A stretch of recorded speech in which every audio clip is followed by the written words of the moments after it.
Hey, good night, good night. Hope you're having a great weekend, or had a great weekend by the time this is released. Myself, I was able to relax a lot today.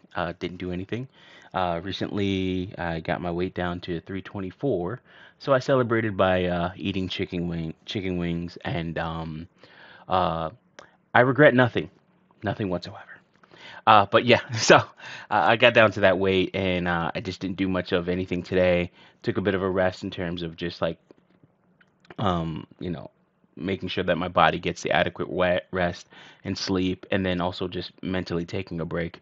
I wanted to do a stream and about coding and stuff like that, but I'll probably start that either tomorrow or even another time.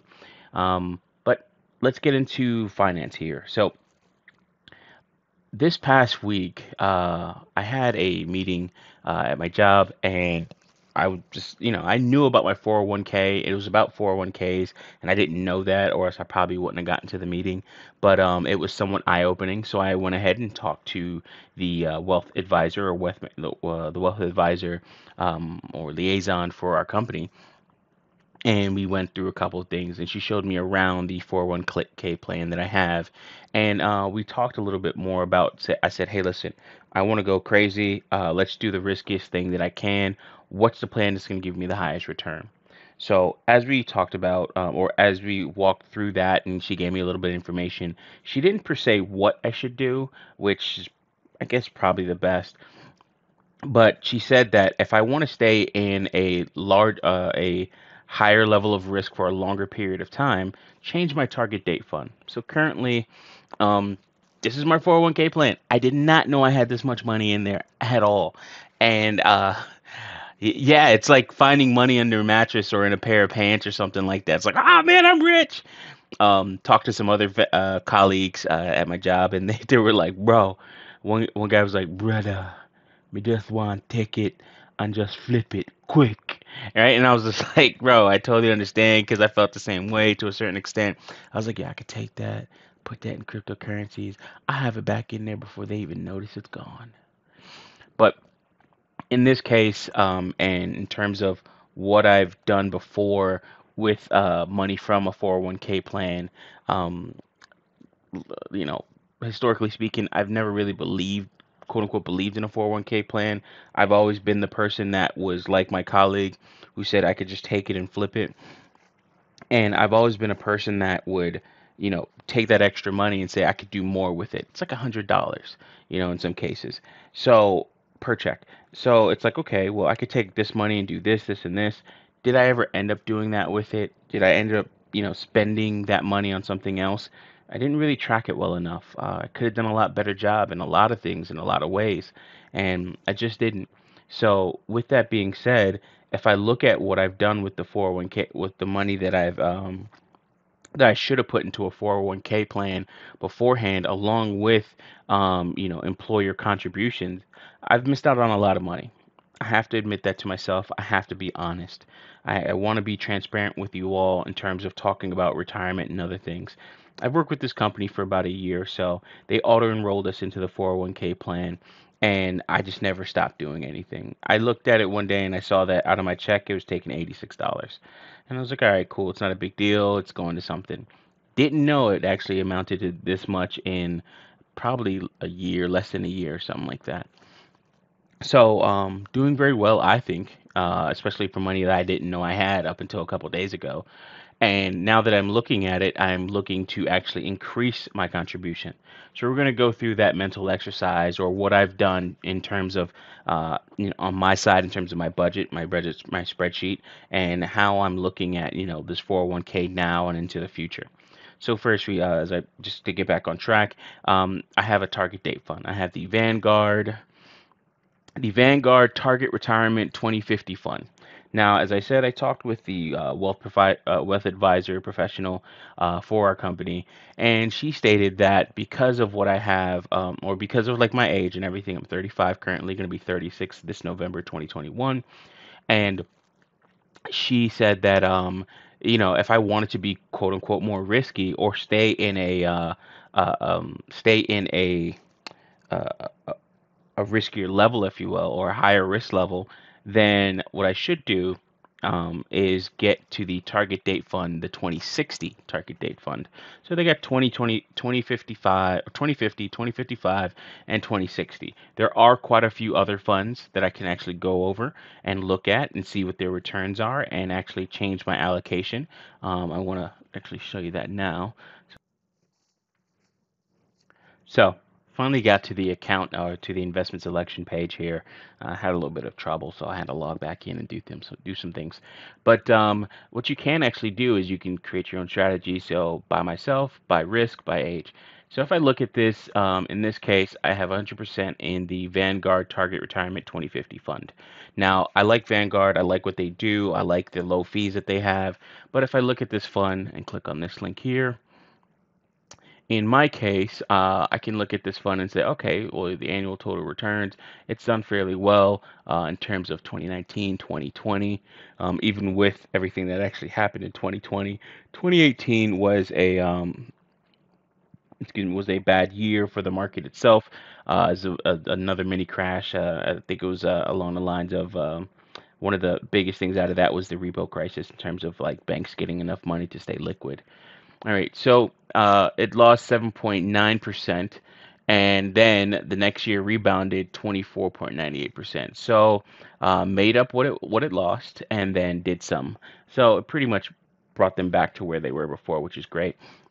Now, one of the things that that you pointed out is looking at this. So the Morningstar investment profile. Let's enlarge this.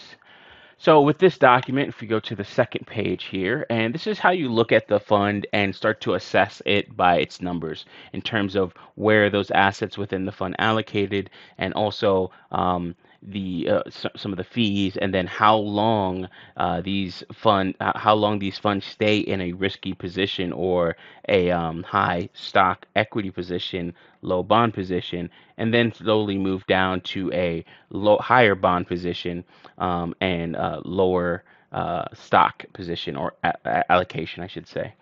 So, for instance, if I'm looking at this, blue is bonds, light gray is stocks. I'm looking at 90% in stocks for the next 30 plus years, 35 years or so. So, for instance, if I have a target date retirement fund for the 2050, what that does is says, hey, from this point until until 2050, we're going to stay for this amount of years until we get years until retirement. So this is the x-axis here as opposed to the y-axis is the percentage or the allocation number.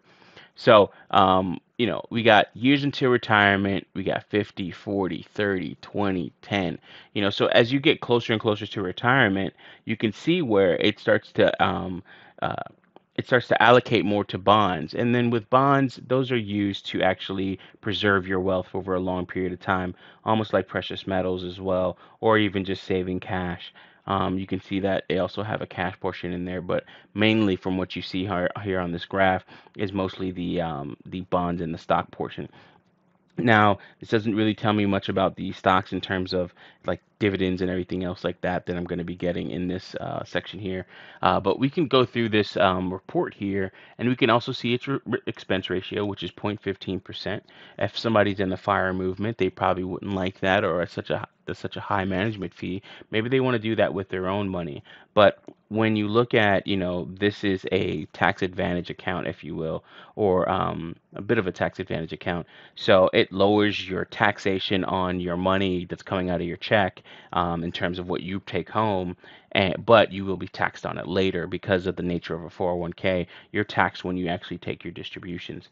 So if I look at this a little bit more, it actually shows the breakdown of the portfolio. You're looking at the amount of U.S. stocks, non-U.S. stocks, bonds, and cash and other. So you can see that with this, it has large ties to U.S. companies. So that would be probably companies like Apple, even Tesla. But then in terms of what they do in their exposure to emerging markets, they have a smaller exposure.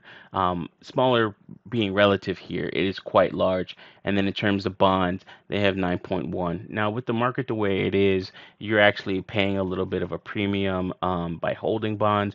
You're not making much, if any, money on that. But when you're looking back at this right here, and that's because of what's going on in the market. It's actually because of the low interest rates.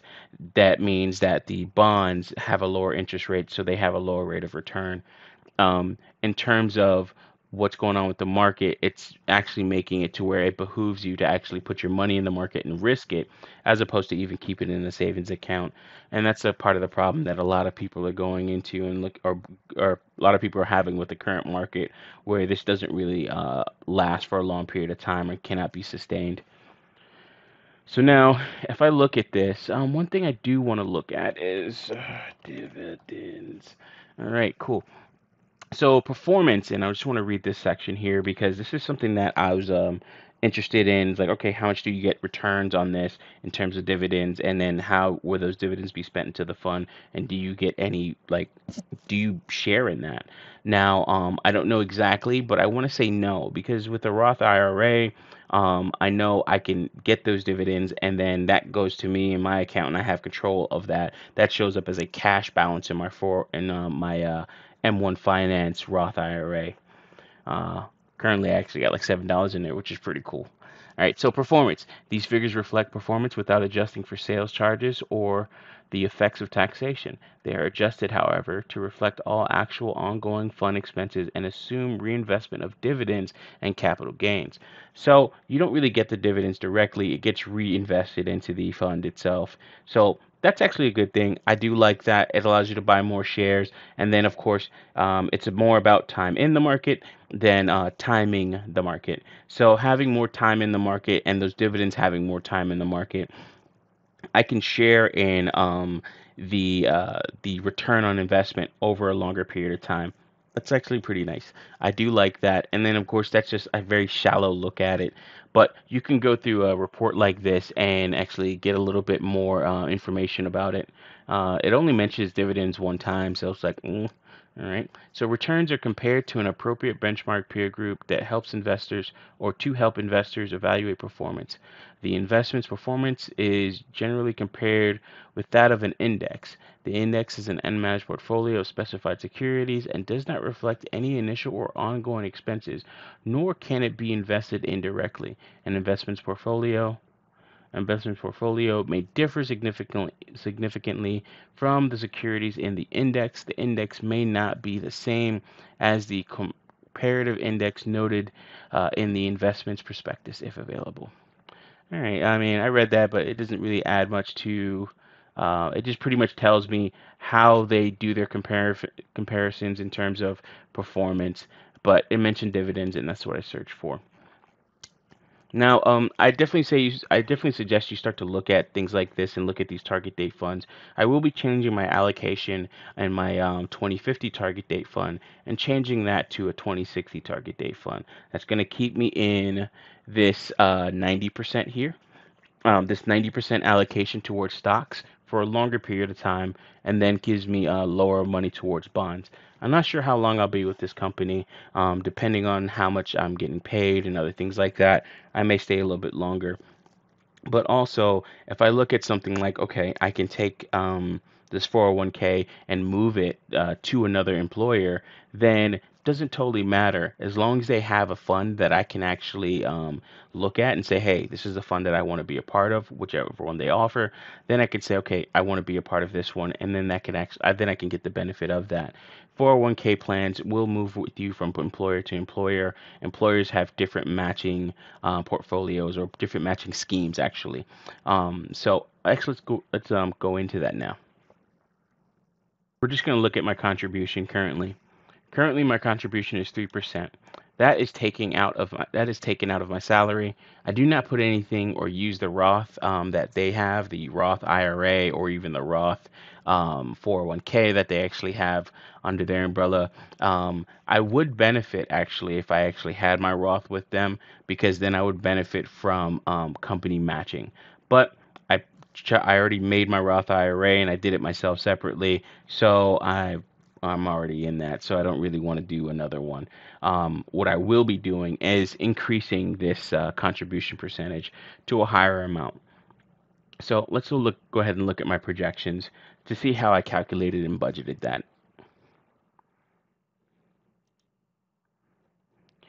All right, so looking at my spreadsheet here, I made quite a few changes. I just went through this and organized things a little bit differently. Organization doesn't pay off the debt, but it gives me a better view of that debt and my exposure to these debts that I do have. Added a couple more here. One is medical for the ambulance ride that I had on the 19th because of my shoulder injury. So that's just something I have to pay off. Also, I have some things that came up I didn't even know about, or sorry, that I guess that was in the back of my mind, and I would say I was ignoring. Talked to my mom, owe her some money for the life insurance plan that I have for my dad, the policy that I have for my father. So I owe her some money for that. And my mom's the type of person where she doesn't say anything, and then I'm the type of person that's out of sight, out of mind, and I think about other things like, oh wow, the cryptocurrency market and other things like that. I didn't get blindsided by this. It was just something where I was like, holy crap, I totally forgot about it. Or not totally forgot about it, but I, I wasn't surprised, pretty much. So I owe her money for that. Also owe her money for her car insurance because I do pay my mom's car insurance, and then just actually have a little bit of reserve in the account. So I leave myself with little and nothing. I will say that I am savings or retirement poor, meaning that I don't really have much money outside of just like in terms of disposable income, but you'll see what I do with it, and in terms of what I'm actually trying to do in the long run to pay off these debts in almost like a one fell swoop, in terms of just like my plan in it.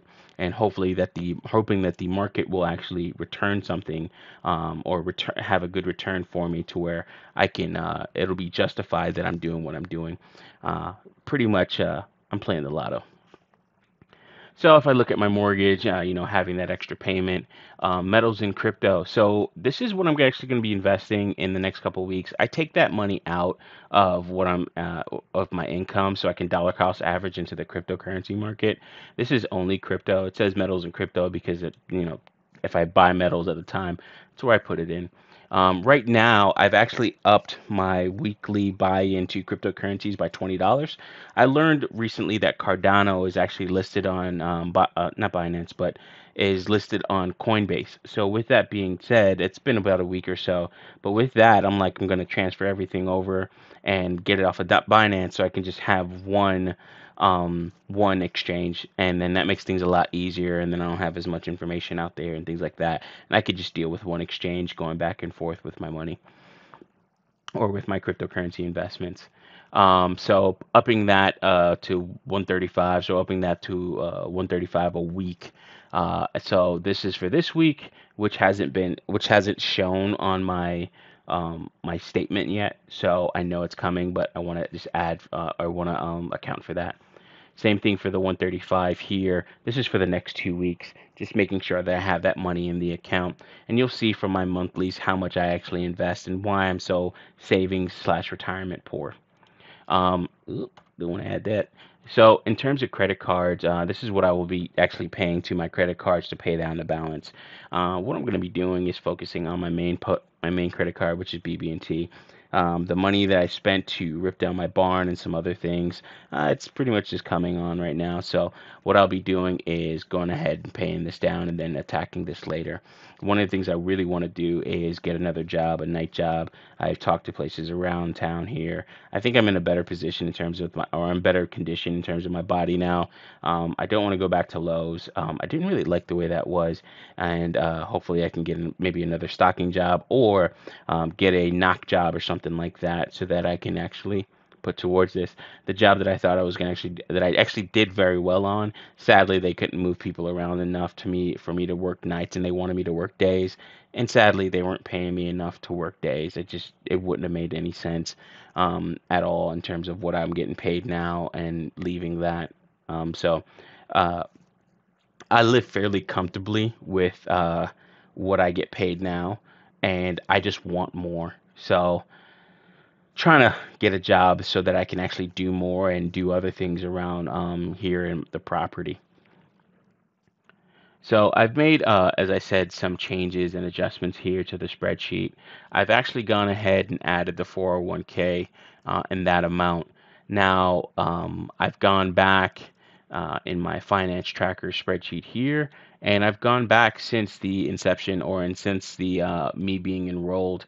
I've been enrolled, that row is, I've been enrolled since April of 2020. So, yeah, it's a couple months after I actually joined the company. I joined in December of 2019.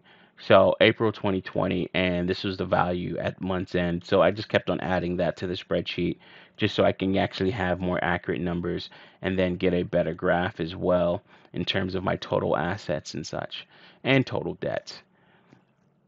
Now, in terms of the rebalance for the rebalance of my Roth and rebalancing of my passive investment general investing account, I still have these high values, and this is another reason why I want to get another job. I mean, if I can take the money from another job, pay down debts, and actually take the extra money or take after that and put it into rebalancing the account, then I don't have to sell any assets. What that's going to do for me is just going to it's going to make me a little bit more richer in terms of the long term, keeping the money in the market and not having to sell out of assets to buy other assets and to grow and expand my portfolio. So I can do that with new money as opposed to old money. I will digress, or I will go off on a tangent here and talk about one of the things that I've done, or one of the things I did behaviorally, in terms of looking at who I am and what I do. On a regular basis, what I like to do is I spend money. I'm not going to deny that. I'm not going to lie about that. I am that type of person. You can see it in terms of like some of my debts and things like that. Now, previously, I spent it on a car. I talked about the BMW 740 that I used to have and how I'm looking at other cars. I'm looking at Mercedes and things like that. I still look at these cars. I still want them. But I always look at, my money, or sorry, I've gotten in the habit of looking at my money and where it goes. Now instead of spending money on cars and car notes and in insurance and maintenance for a vehicle, I'm spending it on a vehicle that requires little to no maintenance, and then I can take money and put it in other places instead of buying clothes and shoes. I don't buy as much clothes and I don't buy as much shoes. I've given away a lot. Pretty much 90% of my closet has been given away to my friends and family and other people. So I've gotten rid of that. And then I've also not, I only buy shoes that I need. I have one pair of actual like jogging sneakers, if you will. I can jog now. I actually did that the other day. So that's another reason why I celebrated with the chicken wings. And I just wanted chicken wings. But anyways, I saw that I like to spend money. So how about I spend money on things that won't depreciate in value as quickly, if at all, and will still be there, and I can always liquidate if I ever need to. Same thing with silver. I did that, and that helped me buy this home. Cryptocurrencies. I did that, helped me buy this home, buy other things, and also it serves as a large portion of my portfolio. If we go down to the asset allocation, we have that here. Those are just the numbers, and then this is the actual graph. In terms of the asset allocation, we can see that I'm 40% in cryptos now, and this is adding in the 401k. So essentially, I've grown the pie, and now all the pieces of the pie are taking up different amounts. So into cryptos, I have 18 grand. Into stocks and bonds, I got 50% now, and that's 23 grand. In 401k, I got 4134, and that was, when I actually put this in. I won't be going in my 401k every day like I do with my cryptocurrencies and my stock portfolio because I don't really have an app for it. If I do get an app for it, then maybe I'll update it on a daily basis, but that's one more other thing that I have to look at. And with it, when it comes to the 401k, it's a slow grower, so I can look at that every month and just make an update from there. I'll probably do that. Keep it out of sight, keep it out of mind. Anyway, so this is what I'm looking at in terms of my allocation. Now, I'm showing you all of this, getting back on subject, showing you all of this because now I can look at my portfolio. I can look at what are the things that are projected. I can see that, okay, that stimulus helped me out more than I thought. I needed it more than I thought. And that's because of poor money management. That's because of that I need to just get better. Being a little bit aggressive in my investments and putting myself in a quote unquote vulnerable position. But knowing this and having a spreadsheet that I can do all these projections on, now I can actually look at it and say, okay, well, I'm not bad, I'm not great, but I'm in a position, I know my position, I know where it's at, and I know what I need to do. So let's look a little bit at the monthly bills. So now this is if I had a second job and then I'm just, looking at the pay of one job. If I would have gotten it, it would have been like an extra 1,500 every 2 weeks or so. But I didn't get that job, so I have to change that number to whatever job I'm getting. This just helps me project things out a little bit better. Now, if I look at this, I cut this down quite a bit in terms of what I had previously and cleaned up the spreadsheet because it was just getting a little bit too confusing. Every so often, I go back and do a bit of cleaning in these spreadsheets so I can get a better assessment and or a better view of who I am and who I am financially and where I am financially. For instance, if I look at all my expenses, I got rid of one expense, which was like paying for the water bill at my old house. My mom pays for the water bill now. In terms of auto insurance, making sure that I'm going to be paying her auto insurance and getting the updated value on that because her insurance went up from 388 every 6 months to about 454 every 6 months. Now I'm making sure that I add that in my monthly payments, and I'm gonna go into her Geico account, put my credit card information in there, and making sure that that gets paid on a make sure that I do automatic debits from or automatic payments to that account, so that when the 6 months comes up, money's already there. Seeing if I have that option available. If not, put that money aside, make sure it is available.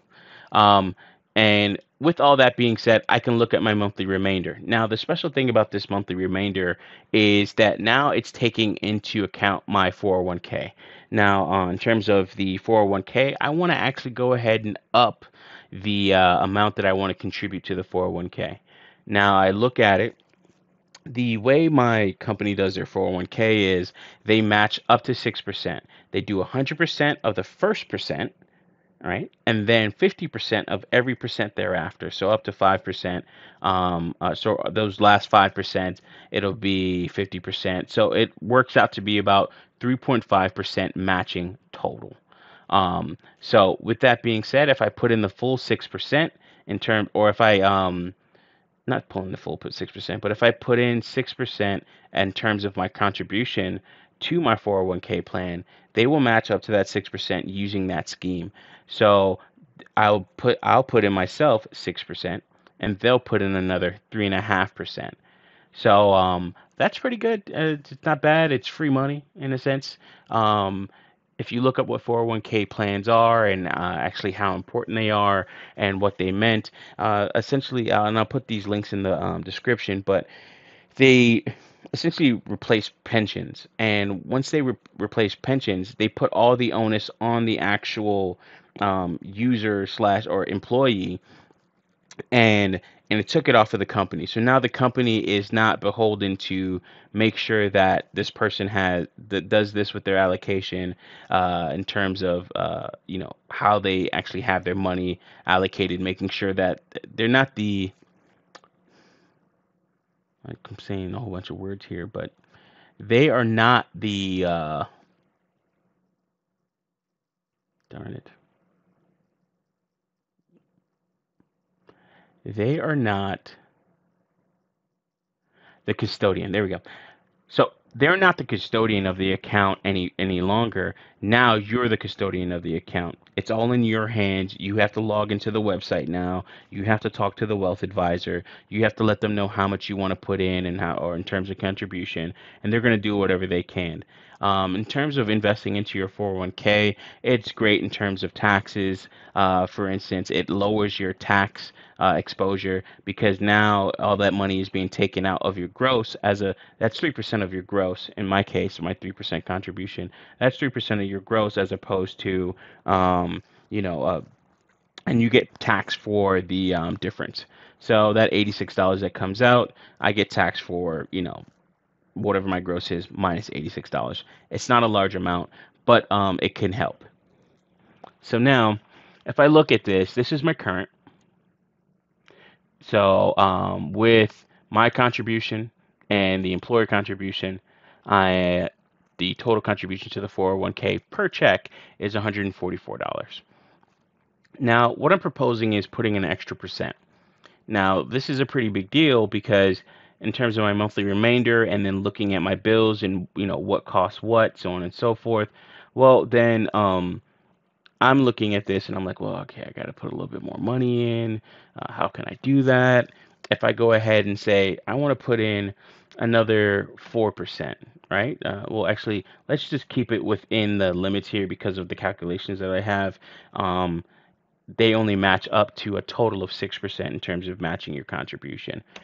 So let's say if I put in, I currently do 3, and I want to put in another 3%. That'll get to the 6%, and then that'll be where my employer stops matching. So with that, well, I'll be negative $15.63. That's not good. That means I'm going to be losing money every month, and I'm going to have to find that out. I'm going to have to find that somewhere eventually. Now, maybe I can, make that up in terms of selling some assets, but I want to not. I don't want to sell any assets. I want to keep all my assets. This is one other reason why I want to actually get a second job, so I can accumulate even more assets. Even doing things like buying some extra property or some other land, and then even doing things like developing that land. We'll talk about that later. Actually, I'll have another video for that. So that's not going to work. That doesn't make any sense. If I do 1%, that leaves me with a surplus every month of $99.57. So kind of down to the penny on that. Now, if I do, and these are rough estimates because I'm going to be taxed differently. I'm kind of taking this out of the net, so that doesn't actually work out. It'll actually either be, it'll probably be a little bit less than this, or I'll have a little bit less left over. So um, this serves as a great way to estimate and project and make sure that I have a decent model or a decent idea of how this money's going to look. So let's say 2%. Well, with 2%, I'm left with $41.97. Not bad. I can still get a steak once a week. Sorry, I can still get a steak maybe once a month, and that'll work out well for me. So I think that'll be okay. Now, with that being said, if I look at, yeah, all right, great, perfect. So if I look at my monthly in terms of investments, I'm actually investing $655.20 per month. That's actually really good. Now, what if I said, no, that's actually fucking stupid? Why is that stupid? Well, let's look at car payoff. Car payoff is 3.35 years in my case. So, I'll have a little bit, I'll be able to pay off the vehicle and probably a little bit extra or have a little bit extra time on the note itself. I already refinanced it so I can have a lower monthly. But what if I just went ahead and said, let's take all the excess. I can pay off my car in a year and a half. Now, with paying that car off in a year and a half, I will be making no contributions to my 401k. Um, I will also not be, or actually, I think the way this is calculated, I'll still be making the 3%. I just won't be making anything extra to it. But that means that I won't be able to dollar cost average into the cryptocurrency market, so I might be losing out on any gains.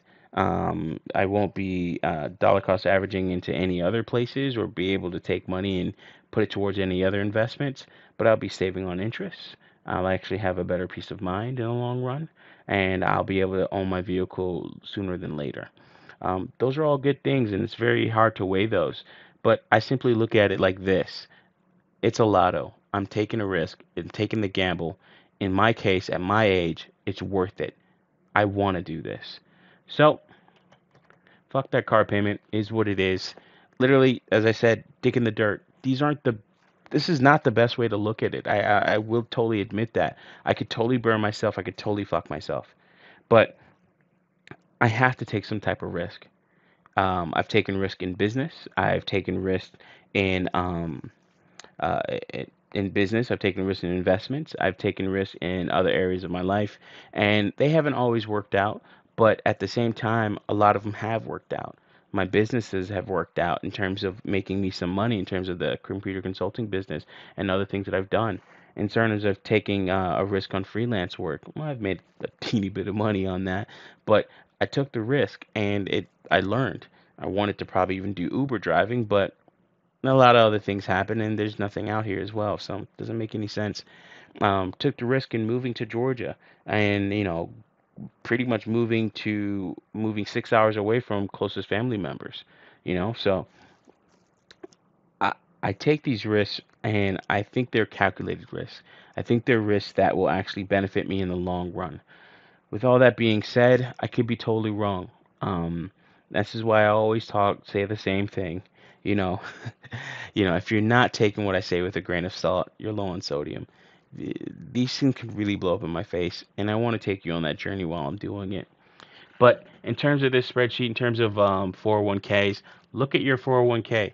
See how that 401k is in terms of your allocation and how much money you're putting into it, and see how you could possibly put more money into it. Do some projections. Look at all the other bills that you have. I pay the internet at my mom's house. I pay her auto insurance. Also, so I pay Sling, which I don't use. That's for my mom. So like, looking at all these things and maybe even cutting down on some of these expenses, changing certain things. So my insurance for my father, or my father's life insurance, a bit morbid, but at least it could pay for his final expenses if anything happens. In terms of car insurance and even getting that number down, well, it's $83 a month for myself because I live in Georgia, as opposed to in Florida, it was like $160 or something like that. So with all that being said, take a look at your 401k. If you're not into it, please don't be like me. Don't be a fucking idiot. It's free money. Take that 3 or 6%, or take that 6% matching if they offer it, or whatever they offer, and go ahead and put a little money into it. It would have served me well even buying this home. Would have taken out a loan or a penalty, and it would have been penalized. But it could have actually turned out very well, and I would have had a better chance of coming up with a down payment for this home. But because I was doing savings and other things, it all worked out. So, with that being said, thank you very much for listening. And as always, if you're not taking what I say with a grain of salt, then you're low on sodium. Peace.